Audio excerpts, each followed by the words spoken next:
সাধু কে? সাধু সঙ্গ কর রে মন, সাধু সঙ্গ করো।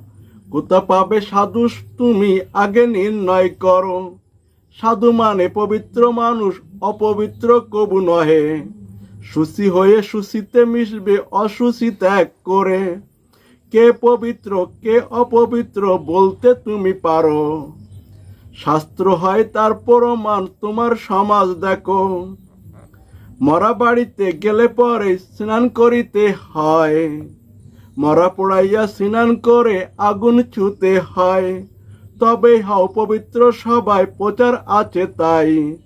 বাবা মার কর পূজা, কর নিরামিষ আহার। এই তো হলে সাধু সবাই, আমিষ করে পরিহার। শ্রাদ্ধ খাইলে মাছ মাংস, সাধু করে পরিহার। বাজার থেকে আনো কিনে মাছ মাংস সব। রান্না করে ভক্ষণ করে ঘুরছ ফিরছ সবে। শুচি অশুচি কাকে বলে বুঝলে এবার সবে। মরা প্রাণী হয় লাশ, তারাই অপবিত্র বটে। সেই লাশ খেয়ে সবাই অপবিত্র হলে ধরায়। অপবিত্রতাই হয় অসাধু, সাধু পাই কোথায়? সাধু যদি হয় ধার্মিক, অসাধু অধার্মিক তাই। সাধু অসাধু করে নির্ণয়, চলো এবার সবাই। ঘরে পূজা বাইরে পূজা, পূজা করো মন্দিরে। গ্রামে গঞ্জে চলছে পূজা, নাম যোগ্যতার সাথে। মাছ মাংস দেও না সে তা, কিসের কারণ তা? দেবতা স্রষ্টা মাছ মাংস আহার করেন না।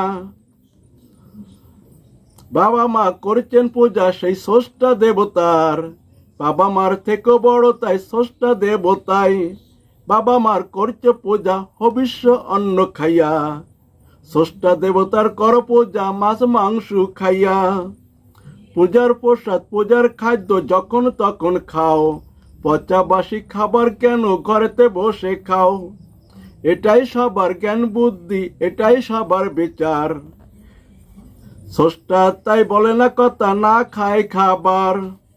স্রষ্টা দেবতা থাকে স্বর্গে, তোমরা যাবে সেটা। তাদের মতো হও সবে, তাদের খাবার খাইয়া। পূজায় তাই মাছ মাংস হয় না কবু দেওয়া। জ্ঞানীরা তাই মাছ মাংস আর করেন না। কাম ক্রোধ আরো লোভ নরকে নাই টেনে।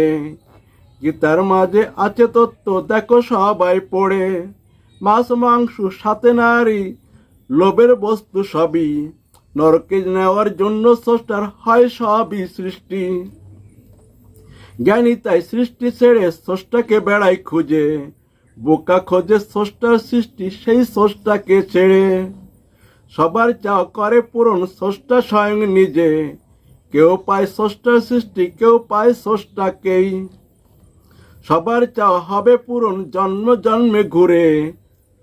স্রষ্টাকে পেলে জন্ম মৃত্যুর থেকে মুক্তি পাবে।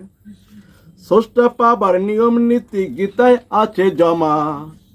গীতার নিয়ম চললে মেনে স্রষ্টা সবাই হবা। শাস্ত্র মেনে করলে কর্ম, তবেই ফলটি পাবা।